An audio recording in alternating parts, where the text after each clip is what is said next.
petit moineau, c'est inoffensif. Vous comprenez? Il y a des petits moineaux dans la Bible comme ça, qui viennent dévorer les graines qui ont été semées. Ça, c'est le diable aussi. Le diable, c'est une caisse d'argent qui te permettrait d'acheter une voiture, tu sois tranquille pour quelques années. Le diable, c'est ça. Et moi, j'ai pris une résolution dans ma vie, mes frères. Je veux vous en faire part. Est-ce que je peux une minute? Amen. Parce que j'ai eu l'hécatombe depuis plus d'un an maintenant, là. C'est plusieurs frères qui sont tombés. Je parle pas, je me délivre à vous, même mes frères qui sont mes amis, là, ici, ce soir, là. Mes amis.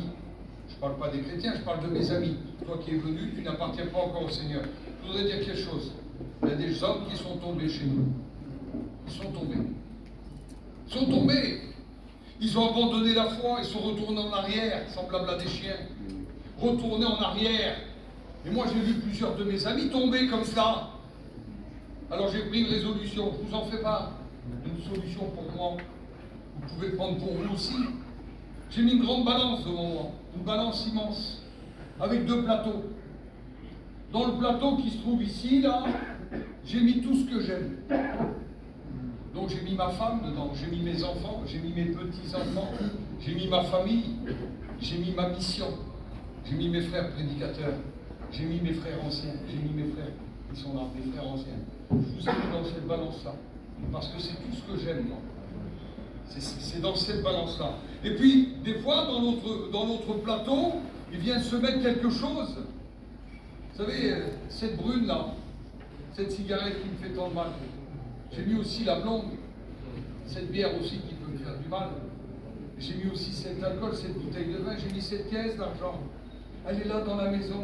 La dame, elle perd la tête quand même, elle s'en rappellera plus. Monsieur, combien je vous dois? Ça fait tant. J'ai assez là, sur la boîte. Tu aveugle, mais ton cœur, pas. J'ai mis le mensonge. J'ai mis ma colère, j'ai mis ma jalousie dans ce plateau. Et je regarde le plateau, il ne fait pas le poids. Il ne fait pas le poids. Parce que je regarde celui-ci. Et quand je regarde celui-ci, dis-toi que peut venir. Je te jette. Je te donne des coups de pied. Parce que ce que j'aime, ma mission, mes anciens. On imagine, on peut imaginer, mes frères, David, Amen, Janot, Julien, Tony, mes frères Alain, tous mes frères anciens, Marc, tous mes frères qui sont là, et vous tous, parce que j'en connais pas mal là, je vous connais un petit peu maintenant. Je fais une bêtise, et je viens à Perpignan, je viens à Montpellier, j'ai fait une bêtise, je le croise devant le magasin, je suis capable de passer sur le carnage. Quelle honte devant toi, mon copain, t'es un ancien, t'es mon copain en plus. Quelle honte j'aurais pour toi passer devant toi. C'est moi mon Julien dans la petite famille. Hein? Je passe sous carnage pour éviter ton regard. Quelle honte. Alors pour pas affronter ça, je mets un coup de pied dans ce plateau-là. Amen. Amen. Parce que je le calcule avant. Je peux perdre mes petits-enfants. Il est où le papou? Ben, mon fils, le papou, t'as vu, il est tombé. Il est tombé où? Parce qu'un enfant, il ne calcule pas comme nous, lui. Il est tombé où, le papou? Vous allez le chercher? Non, où il est tombé? Tu ne peux pas le chercher, mon fils. Vous imaginez pas, mes enfants parlent à mes petits-enfants? Il ne faut pas réfléchir avant. Je vous repose la question. Ce serait pas bon de réfléchir avant? Amen. On va creuser autour. Amen. On va s'en occuper. Peut-être qu'il y a un frère qui est au milieu de nous qui est sur le point de faire une bêtise. J'aimerais te dire, mets une balance devant toi. Place tout ce que tu aimes. Et laisse les choses du monde ils font pas le poids. Jette un coup de pied dedans et tu vas t'en sortir. On va creuser autour de toi. On va t'aider. On va mettre ce qu'il faut. Et quand on va mettre ce qu'il faut, tu vas peut-être porter du fruit. Dieu, déverse pas encore ta colère sur lui. Laisse-moi-le un peu dans les mains. Laisse-moi au moins annoncer le message de ce soir. Demain, c'est un jour. La nuit porte conseil. J'étais sur le point de tomber. Mais Dieu veillait sur moi. Je voudrais vous poser cette question. Jean-Baptiste aussi a posé la question. Évangile de Matthieu, chapitre 3, verset 10. Déjà, la cognée est mise à la racine des arbres, et tout arbre dont on ne produit pas de bons fruits sera coupé et jeté au feu. C'est clair pour moi. Dites pas, c'est une parabole. Non, non, c'est clair. Moi, je vous baptise d'eau, dit Jean le Baptiste, pour vous amener à la repentance. Un baptême par ablution, un baptême qui menait à la repentance. C'était pas le vrai baptême. L'institution sur le baptême, c'est autre chose. Ça n'a rien à voir. Mais celui qui vient après moi est plus puissant que moi. Je ne suis pas digne de porter ses souliers, nous dit le texte littéral. Je ne suis pas digne de porter les souliers. Lui vous baptisera de Saint-Esprit et de feu. Lui vous baptisera du Saint-Esprit et de feu. Est-ce que Jésus, je l'ai dit tout à l'heure, il n'a jamais péché? Est-ce qu'il avait besoin de repentance? Non. Pourtant, il fut baptisé du baptême de repentance. Il nous emmène dans une voie. Il n'a jamais péché, mais il s'est chargé de nos péchés. Il a porté sur lui tous nos péchés. Amen. Péchés de son époque et les péchés à venir. Il a porté tous les péchés, ou sinon il aurait fallu qu'il fût crucifié une deuxième fois. Mais nous n'avons pas un souverain sacrificateur qui recommence un sacrifice, non. Il a été une fois pour toutes. C'est pour ça qu'on sait où s'adresser. Depuis le temps, il nous donne des fruits, nous donne des fruits, nous donne des fruits. Et ce soir, il vient chercher le résultat du fruit que nous avons reçu. Dans l'évangile de Jean, Jésus est très clair à ce sujet-là. Très clair. Jean chapitre 15 et verset 2. Tout sarment qui est en moi et qui ne porte pas de fruit, il le retranche. Et tout sarment qui porte du fruit, il l'émonde, afin qu'il porte plus de fruits. Mais ça fait mal. Émonder, c'est élaguer. Émonder, c'est tailler. Si je taille le bras, il peut pousser 3 bras là. Oui, mais dans 3 bras, il poussera plus de fruits que dans une branche. 3 branches, comprenez-moi mes frères. Ça fait mal. Émonde-moi. Ce qui compte, c'est que je porte plus de fruits. Ce qui compte, c'est que j'apporte encore et encore et encore. Est-ce que Dieu est dans cette affaire? Oui. Est-ce que nous voulons des affaires de Dieu? Jésus parle d'une personne qui se dit chrétienne là, mais qui ne l'est pas en fin de compte. Elle est le sarment, elle est là, elle est posée sur la vigne, il n'y a pas de problème, mais elle ne l'est pas, elle ne porte pas de fruits. Donc il est retranché, coupé, jeté au feu. Une personne qui n'a pas le comportement que Dieu désire, c'est ça quelqu'un qui ne porte pas de fruits. Pas porter de fruits, c'est égal à porter des mauvais fruits. Comment ça, pas porter de fruits? C'est pas porter de fruits, non. La Bible dit, ne pas porter de fruits, c'est égal à porter des mauvais fruits. Ah bon? Qu'as-tu que tu n'aies reçu? Pourquoi te glorifies-tu comme si tu ne l'avais pas reçu? Oui, celui qui peut faire quelque chose et qu'il ne le fait pas, il commet. Il n'a pas fait de péché, il n'a rien fait, il n'a pas fait du tout. Ben, quand tu ne fais pas, alors tu peux faire, tu commets un péché. Amen. Je dois produire du fruit. C'est indispensable, c'est obligatoire. Les frères, suivez-moi dans cette bonne résolution. Je dois apporter du fruit. Amen. Je ne sais pas comment vous voyez les choses. Tu veux connaître quelqu'un? Parce que la Bible nous dit c'est de l'abondance du cœur que la bouche parle. Tu veux connaître quelqu'un, fils? Fais-le parler. Fais-le parler. À un moment ou à un autre, il va délivrer ce qu'il est. Pourquoi la police judiciaire? Pourquoi les hommes de la PJ vous embarquent, ils vous montent dans une cellule et tous les 3 heures, ils vous emmènent au bureau? Pourquoi faire? Tu as quelque chose à dire, tu vas le dire dès le début? Non. Tous les 3 heures, il te réveille en pleine nuit, il te fait parler. Et au bout d'un moment, à la fin, tu vends tout ce que tu as. Logiquement. C'est pour ça qu'il faut donner des petits morceaux. Je ne donne pas des conseils, mais bon, malheureusement, j'ai grandi là-dedans. Il faut donner petit morceau par petit morceau. Monsieur, je vais tout vous dire. Il est content, lui. Oui, pour avoir un jambon beurre, j'ai fait. T'emmènes. Monsieur, je vous dis tout. Oui, vas-y, j'ai bouffé, monsieur. Amenez-le dans sa cellule, la colère qui bouffe, faut donner. C'est l'abondance du cœur que la bouche parle. Matthieu 7, 19 nous dit tout arbre qui ne porte pas de bons fruits est coupé, jeté au feu. C'est donc là le fruit.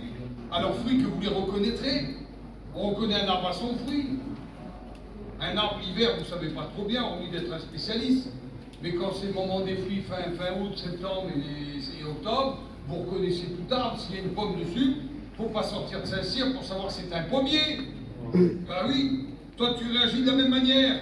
Mais il y en a. C'est pas tous ceux qui diront Seigneur, Seigneur. J'ai des amis au milieu de nous là. J'ai des amis au milieu de nous là. Il y en a. Ah, tant pis. Tant pis, je dis. C'est pas tous ceux qui diront Seigneur, Seigneur. Le texte il dit ça. Oui, mais moi je dis souvent Seigneur. Seigneur, c'est vrai. C'est pas tous ceux qui diront Seigneur. Alors je regarde le texte. Pas possible au monde. Oui.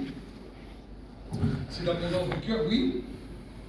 C'est pas tous ceux qui diront Seigneur, Seigneur qui rentreront. Ça veut dire que dans tous ceux qui disent Seigneur, Seigneur, il y en a qui ne rentreront pas.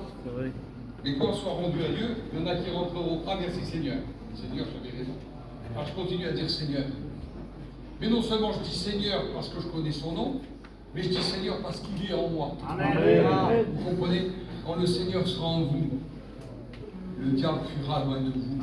Amen. On est aux États-Unis, on est dans cette ville de New York. Et Billy Graham donne un grand congrès, une grande réunion spéciale. C'est venu de toutes les États-Unis pour écouter Billy Graham, le grand orateur. Il y a là des pasteurs, des missionnaires, des théologiens, des hommes de toute dénomination chrétienne. Et Billy Graham pose cette question merveilleuse. Que fais-tu lorsque le diable vient frapper à la porte de ton cœur? Et chacun a la sienne. Moi je jeûne, moi je prie, moi je le chasse au nom de Jésus. Billy Graham dit non. Non, non, non. Il y a une petite tout au fond là-bas. Monsieur Graham! Chut, tais-toi, laisse-le parler. Monsieur Graham! Viens ma fille, dit Billy Graham, il l'a vu au fond. La petite monte sur l'estrade. Alors ma fille, que fais-tu lorsque le diable vient frapper à la porte de ton cœur? Elle dit, Monsieur Graham, c'est simple. J'envoie Jésus répondre. Amen. Ben oui. Mais moi, j'ai oublié ça. Lorsque Jésus habite un cœur, faites-moi confiance, mes amis. Le diable fuira loin de vous. Amen. N'essayez pas de combattre. C'est un combat inutile. Le diable, il a pris Jésus, il l'a transporté 36 km. Il l'a mis en haut du temple, il dit maintenant tu le jettes en bas. Le diable, il a présenté tous les royaumes à Jésus. Jusqu'au royaume de Grande-Bretagne. Il lui a présenté le royaume du Danemark, il lui a présenté tout le royaume américain, il lui a présenté le Qatar, avec toutes ses grosses fortunes. Il lui a présenté les royaumes d'époque, mais jusqu'au royaume d'aujourd'hui, il a dit, si tu te prosternes devant moi, je te donne tout ça. Quel cinéma qu'il a, le diable. Quel cinéma, c'est le diable. On n'aime pas trop entendre ce mot-là, mais je suis bien beaucoup obligé de parler de notre ennemi. Mieux le connaître pour mieux le combattre. Je regarde des vidéos, des combats de boxe. Tu tournes à gauche si c'est un droitier, tu tournes à droite si c'est un gaucher, tu le piques au foie. Si tu peux le toucher à la pointe du menton, c'est un KO net. Tu le touches au plexus, tu le touches à la tempe, tu le touches à la pointe du menton, ça fait briller les cervicales derrière. Il va tomber, monsieur. Si c'est un noir, tu le touches à l'estomac. Touche-le pas dans la tête, tu vas perdre ton temps. Tu ne tomberas jamais. L'estomac, très fragile. Il mange tellement de piment, l'estomac il en merde, il faut toucher l'estomac. Si tu sais qu'il boit un coup, touche-le au foie. Si tu sais qu'il a des soucis, il n'est pas trop épais, touche-le au plexus. Et ça, c'est des ruses. Mieux le connaître pour mieux le combattre. Mais nous, on ne veut pas entendre parler du diable. Comment vous allez le combattre? Laissez Jésus répondre à votre place. Il sera loin de vous. Amen. C'est bon. Toi, tu réagis comment quand les choses ne marchent pas? Comment tu réagis? Un stylo qui ne marche pas, tu le gardes, toi? Qu'est-ce qu'on fait du stylo? Tu le jettes. Toi, t'es un bizarre. Moi, j'ai des tonnes de stylos chez moi, ils ne marchent pas, mais je les garde. Je tombe mort. Quelle bêtise. Une ampoule qui ne marche pas, t'en fais quoi? Machine à laver qui ne marche pas, vous faites quoi? Vous jetez? Mais Dieu fait pareil. Dieu n'utilise pas quelque chose qui ne marche pas. Ne croyez pas ça. Tu tiens une place inutile. Quel dommage, tu ne marches pas bien. Tu aurais pu laisser ta place à l'autre qui est dans le couloir là-bas, il ne voit rien du tout. Si ça ne marche pas, tu n'as rien à faire ici, Seigneur. Mais t'es tout gentil ce soir avec les petits poussins. Là, il est méchant. C'est quoi, un vigneron ou un bûcheron? J'ai mis ma chemise de bûcheron, donc je suis bûcheron ce soir. Mais c'est pas celui qui va se plaindre toujours, c'est celui qui se placera devant le Seigneur et qui saura discerner les ruses de l'adversaire. Dieu réagit de la même manière avec nous. Si on est inutilisable, si on prend de la place inutile, on sera jeté. Je ne peux pas vous passer de la pommade. Je suis suis pas un masseur, je suis un pasteur. Amen. Le masseur, c'est celui qui vient au pas de la pommade. Ah, maintenant, il y a des bombes, va acheter, vous avez vidé la pharmacie Réflexe. Réflexe. Vous avez vidé la galerie, elle est en rupture de stock. Tous les Catalans sont venus, ont pris tous les réflexes du monde. Ayons le bon réflexe contre le diable, non pas contre les courbatures, pour l'arthrose. Et quand il vient nous picoter, parce que ça arrive, lorsque le soir tu dors pas, et tu penses à tout ce qu'il t'a fait, à tout ce qu'il t'a dit, parce que tu n'as pas eu la franchise de lui dire, hé copain, arrête de parler, on va régler ça en Dieu. On va prier tous les deux ensemble et tu vois, Dieu va nous donner des réponses. Alors le soir, tu n'as pas eu la franchise de faire ça, alors le diable, il vient de picoter. Et tu n'arrives plus à dormir et tu t'énerves tout seul dans le lit. Arrête, combat pas avec tes combats à toi, combat pas avec tes cassettes à toi que tu as visionnées. Non, combat avec lui, envoie-le répondre. Seigneur, viens m'aider. Dieu n'emploie pas ce qui ne produit pas. On l'a vu par rapport à la parabole. Ce qui ne produit pas ne peut pas être employé par Dieu.